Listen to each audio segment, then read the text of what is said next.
perempuan belum. Perempuan belum. Yang perempuan, pojok saja bisa. Jadi dua pojok sana laki-laki, satu pojok sana perempuan, dua pojok kanan. Ketika kamu pesan sama komisaris ijazah sarjana, maksudnya tiga sekarang langsung dijawab sekarang yang ada yang jadi membersihkan waktu. Dia proses itu sudah, kalau sampai komisaris dari sudah.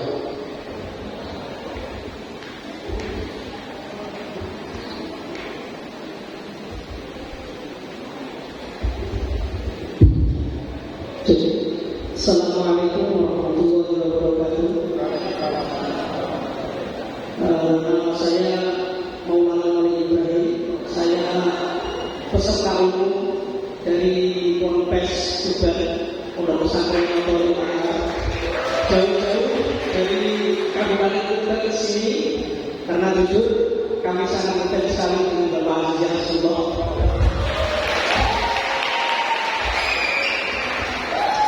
Intifaan atau sorot langsung saja yang menjadi pertanyaan kami yakni sekarang lagi marak tentang pernikahan beda agama.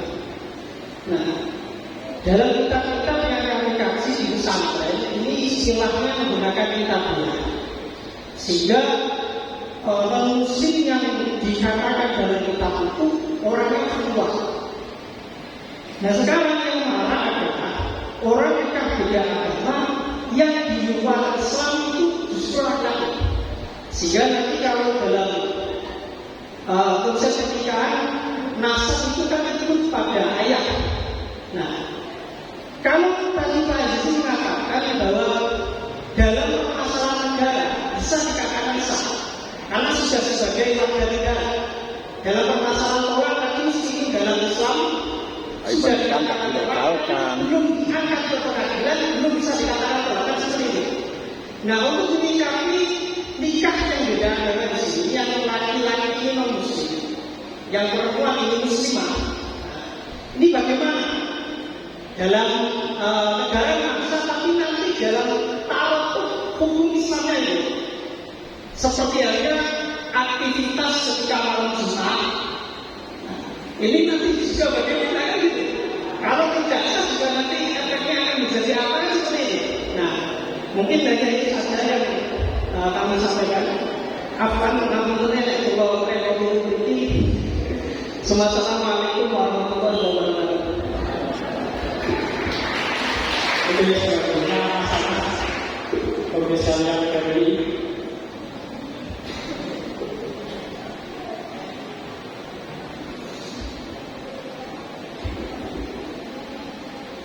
Bismillahirrahmanirrahim. Assalamualaikum warahmatullahi wabarakatuh.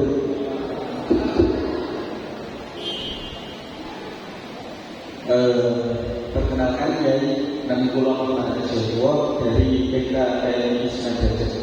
Jadi pertanyaan saya ini dari apa yang telah jenengan paparkan dari awal sampai akhir itu seperti ini. Saya mengutip dari Konstitusi Syariah, yakni ada dalam esensinya, substansi dari Konstitusi Syariah nanti itu lebih mengarah ke arah keadilan seperti ini.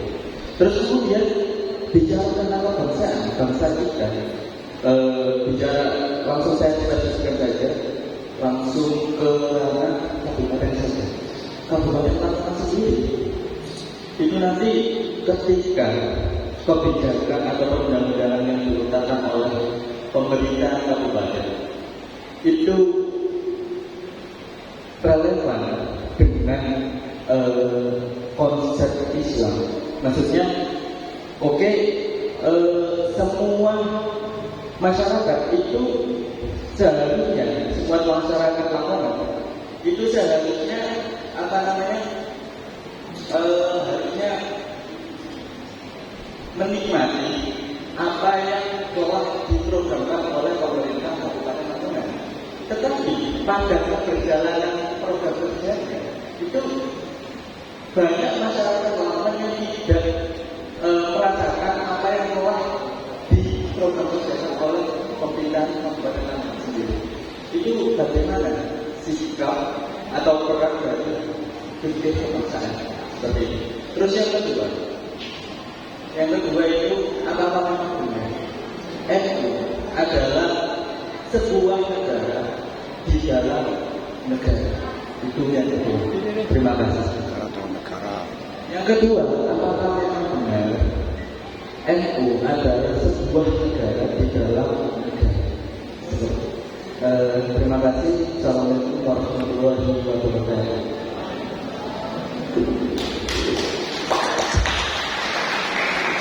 Terima kasih Mas. Untuk yang terakhir dari jawaban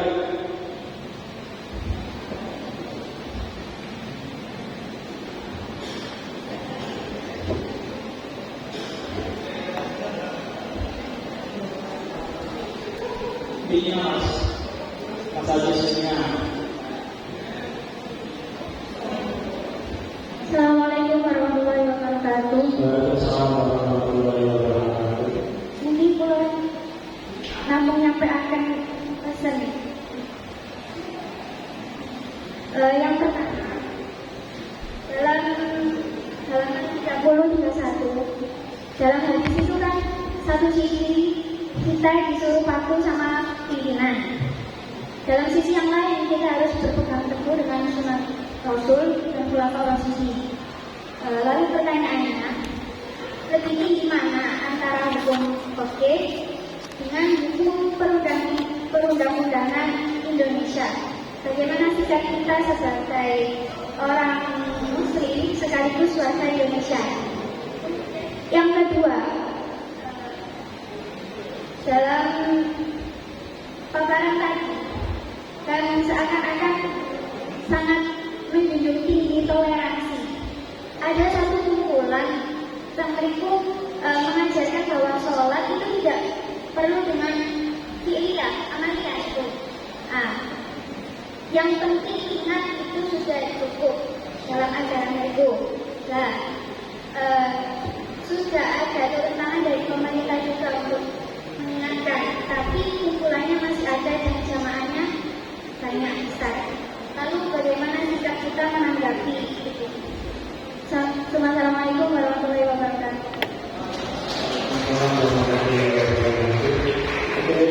Jadi pertanyaannya yang pertama dari masih saya terkait masalah pernikahan juga, karena laki-laki muslim dan perempuan Islam. Itu yang kedua yaitu masalah dari Mas Anas dari yaitu tentang keputusan pemerintah yang tidak sesuai dengan keinginan masyarakat. Yang pertama dan yang kedua, apakah itu sebuah negara dalam negara? Untuk yang ketiga yaitu pertanyaan dari perempuan tadi yaitu masalah fikih. Ya, fikih itu apakah ketika bertentangan dengan undang-undang itu bagaimana? Mana yang lebih ditekankan antara fikih dengan undang-undang? Dan apa yaitu ajaran mana itu masih ada orang yang sholat itu cuma diam saja, karena prinsipnya sholat itu adalah dikir-dikirkan saja. Yaitu bagaimana sikap kita menanggapi kelompok-kelompok seperti itu. Terima kasih. Di pernikahan agama antara agama itu bisa tidak boleh. Jadi kasus di Kalimantan orang laki-laki kawin dengan muslimah di Malang jika seperti itu disahkan oleh pengadilan, tapi tidak tergugat oleh MK yang diwakili oleh Menteri Agama dan Menteri Hak Asasi Manusia, yaitu siapa itu namanya Sulala itu namanya Lula itu, saya Menteri Hamil. Siapa? Yasona Loli. Yasona. Akhirnya dikabulkan oleh Menteri Agama. Makanya kalau zaman masih menanyakan masalah keabsahan pemerintah itu kurang mengikuti perkembangan internet, perkembangan media sosial. Itu tidak dibatalkan. Di Indonesia sudah boleh laki-lakinya atau perempuannya pun boleh.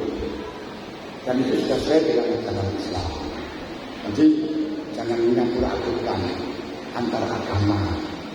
Mereka mengatakan dalam pakai undang-undang yang nomor 28 bahwa semuanya dilindungi di dalam masalah agama, tapi tidak mengetahui di dalam pasal di dalam UUD-nya yang di sana kita boleh kebebasan, tapi kebebasan terbatas, dibatasi. Harus takluk dengan perbatasan-perbatasan yang telah ditentukan oleh undang-undang. Makanya di sini dibatasi pernikahan beda agama itu tidak boleh. Kalau di dalam masalah kitab wal musannatu minan nisa itu masalah penafsiran memang juga pendapat, akan tapi kalau menurut Ibnu Umar memang tidak sah secara mutlak dikarenakan pakai ayat laqad kafara alladziina qalu innallaha salisu salasa yang memperbolehkan itu atas, namun dengan persyaratan yang sangat ketat, yaitu kalau orang non-Islam tersebut wanita yang non-Islam tersebut adalah ahli kitab yang asli, yakni dari ayah-ayahnya itu harus tidak ada yang masuk Islam pada betul lisan, betul pada lisan. Kalau di situ orang tuanya masuk Islam, masuk agama mereka itu adalah pada lisan, itu sudah tidak sah karena termasuk golongan kita. Sedangkan yang bisa diketahui dengan bakal bisa kita itu apabila golongan Israiliyat berarti golongan Israel yang keturunan Nabi Isa dulu. Pokok yang penting kita tidak tahu ayahnya tersebut masuk di dalam agama mereka belajar betul Islam sehingga dibaca bisa, sehingga kalau ragu masih diperbolehkan. Tapi kalau agamanya seperti non-Islam di Indonesia itu tidak diperbolehkan kecuali kita tahu silsilahnya dengan cara terus. Tidak ada yang kita tahu sedikit di Indonesia, hanya tidak diperbolehkan oleh pemerintah. Dan kita tahu seperti Nasrani di Indonesia itu tidak mulai zaman dulu Nabi Isa terberusan, tapi membawa adalah Belanda. Makanya undang-undang di Indonesia tidak melegalkan perkawinan antar agama. Itu yang mereka antar agama. Walaupun dalam masalah ini menjadi problem ketika Islam, ketika perkawinan orang non-Islam masuk Islam, terus setelahnya perkawinan itu keluar lagi. Nah itu ya tinggal melaporkan, tapi tidak ada yang melaporkan ya sudah, karena hukum di Indonesia kalau sudah tidak ada pelaporan berarti tidak ada persengketaan. Kalau tidak ada persengketaan tidak ada urusan itu. Ya kenapa? Karena yang terpenting di sini tidak ada persengketaan, tapi tetap agama dilindungi. Jadi maaf Mas yang dari Matlahul Anwar itu kurang begitu mengikuti perkembangan seterusnya.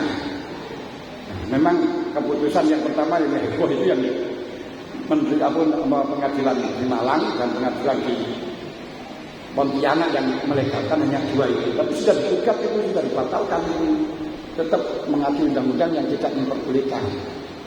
Nah, maka itu pas. Nah, oleh karenanya kalau sudah tidak boleh-bolehkan ya harus dibatalkan. Kalau di sebelumnya ya itu misalnya pelanggaran administrasi yang ada sanksinya kan gitu.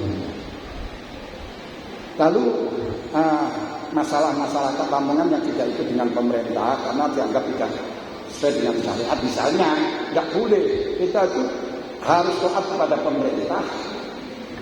Karena apa? Kita taat kepada pemerintah itu sudah taat kepada Allah dan taat kepada Rasulullah, jangan dibenturkan dengan fikih itu pimpinan itu istihadi. Allah Ta'ala dawuh atiullah wa ati Rasul wa ulil amri minkum. Paham?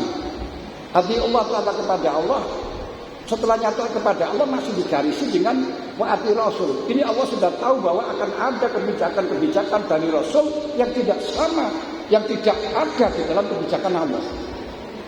Contoh kalau di dalam wudhu, Allah Ta'ala yang mengatakan fa idza qumtum ila sholati faghsilu wujuhakum wa aydiyakum ilal marafiq wamsahu bi ru'usikum warjulakum ilal ka'bayn. Kanjeng Nabi membuat aturan sunatan madmadha, istinsak, siwak, terus kemudian masul udunen dan istiabros dan sebagainya. Dalpun ini nggak ada di dalam Quran, tapi Allah sudah menggariskan Tidak hanya taat kepada Allah, taat di Quran, taat tidak, ya taatlah kepada Rasul. Kemudian digariskan lagi, taatlah kepada ulil amri. Ini sudah jelas akan ada kebijakan-kebijakan dari ulil amri yang tidak sama dengan kebijakan Rasul, yang tidak ada di dalam kebijakan Allah. Ini harus kita taati, kita taat kepada ulil amri, taat kepada Allah. Sama tingkatannya. Kenapa? Karena kita taat kepada ulil amri, juga taat kepada Allah. Ini loh.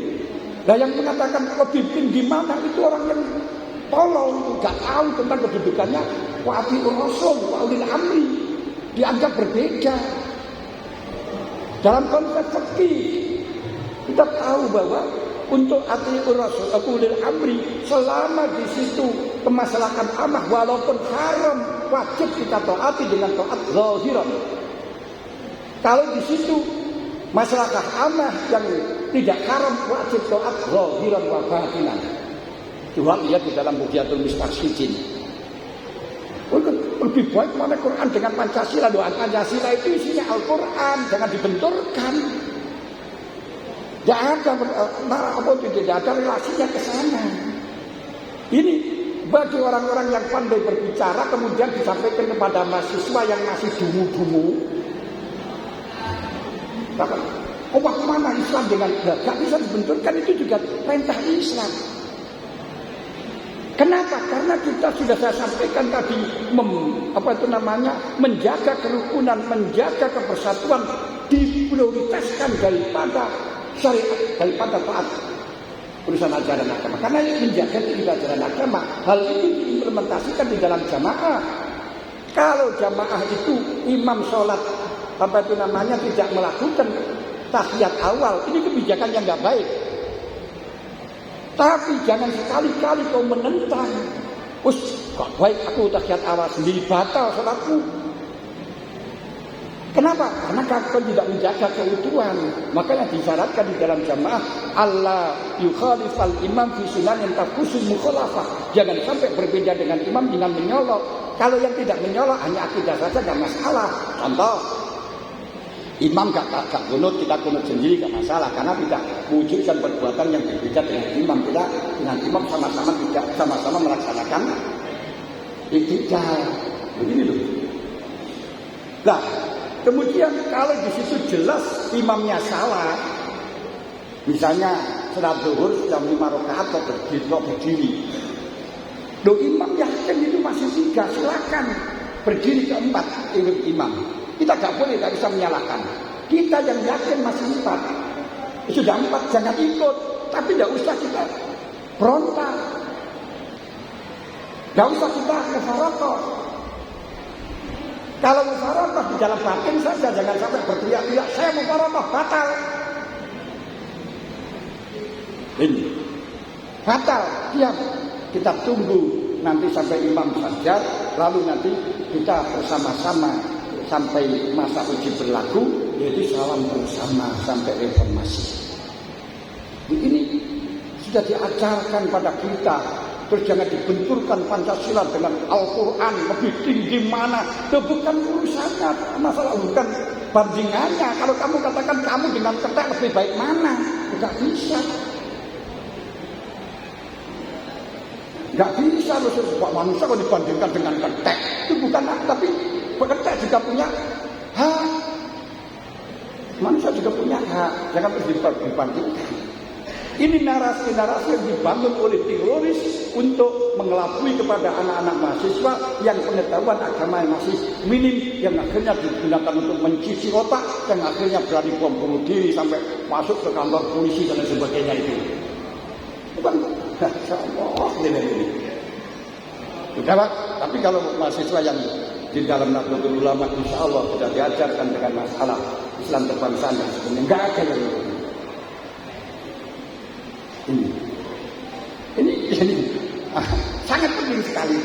Kemudian NU negara dalam negara, tidak ada NU negara dalam negara. Makanya NU di situ memang dengan garis bawahnya adalah memperjuangkan tentang kebangsaan, tentang kewirausahaan dan tentang keagamaan. Maka yang diurusi di dalam NU yaitu satu di dalam masalah teknokrasi, kedua di dalam masalah ekonomi, yang paling pokok adalah urusan keagamaan. Tapi tidak boleh di dalam teknokrasi itu adalah merupakan kita punya kemampuan, tidak boleh. Kalau di situ NU dikatakan negara dalam negara, hancur negara Indonesia. Tentaranya Indonesia itu banyak, tentaranya NU itu banyak, tapi aman-aman. Kenapa? Karena NU tetap di bawah komando pemerintah. Kalau sampai NU itu berontak, buyar Indonesia. Buyar itu. Kalau katakan negara sendiri, buyar. Inilah ini yang harus kamu. Mereka itu tentaranya sedikit saja tidak bom dengan karuan. Coba NU bansernya berapa juta?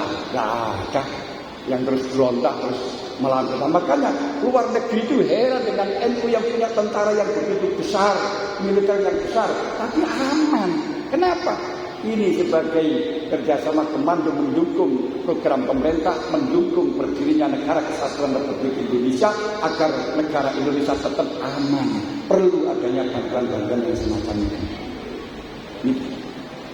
Kemudian itu pakai dengan UU. Kemudian unsur sholat, akili sholat al-zikri. Sudah saya sampaikan tadi, pemerintah punya hak untuk menyesatkan dan lain sebagainya. Kalau di situ melaksanakan, asalkan tidak sampai melibatkan urusan sosial, urusan orang lain, pribadi silakan. Tapi kalau sudah ngajak, nah nanti ini urusannya melecehkan agama lain atau tidak-tidaknya meresahkan. Karena apa? Yang punya anak diajak ke sana bisa resah. Kalau sudah meresahkan, ini aja pasal tidak boleh mengganggu lain orang. Makanya boleh operasi tidak sholat pun silakan, tidak ada hukumannya. Tidak puasa pun tidak ada hukumannya.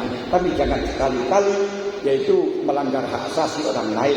Yaitu kalau dirumuskan oleh kaji, dilarang melarang kesenangan orang asal tidak mengganggu lain orang. Kamu nggak sholat, kamu sholatnya angen-angen saja nggak apa-apa, nggak sholat saja nggak apa-apa, nggak ada hukumannya. Itu urusannya dengan Allah. Tapi jangan sampai mengajak-ajak anaknya orang-orang yang kemudian orang Islam terus akhirnya orang tuanya resah. Ini urusannya mengganggu lain orang. Nah ini kemudian sudah terima kasih. Hanya ini yang bisa kami sampaikan. Yo mudah titik. Menurut minta titik, yang mohon toleransi. Ini kan artinya toleransi. Pakai toleransi. Kalau kita toleransi, sudah kamu tipu saja nggak apa-apa, saya akan pulang baca. Dan intinya mohon maaf dengan pemaafan. Mohon maaf atas segala kesalahan. Terima kasih atas segala perhatian. Wassalamualaikum warahmatullahi wabarakatuh.